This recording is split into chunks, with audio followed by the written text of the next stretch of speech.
Так, станки готовы к отправке. Один, второй.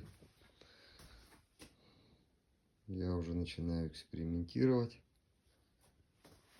Уже не то что спиралью, а уже получается 3 оборота делает линия вокруг трубы.